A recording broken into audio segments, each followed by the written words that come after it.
Ayun guys, nagpapalit tayo ng cover ng ng split unit.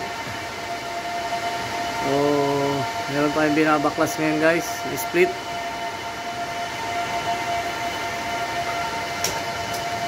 Ayan. So ito yung pinalitan natin guys ngayon, Ayan. Itong Daikin na nabutas kasi yung drain pan. So yan lang guys, pag nabutas yung drain pan nyo, pwedeng palitan yan. Yan yung styro lang kasi yan. Pag nabutas, wala na. Kaya kailangan buong assembly papalitan na yan. Nag-crack kasi yan, kaya may leak, kaya pinalitan ko. So yun, okay na guys, matatapos na to. Saglit lang. Madali lang palitan tong na yan, assembly ng drain pan na yan. Ayan. Tatakpan ko na lang, ibalik yung mga electrical, lagyan ng mga cable tie, goods na.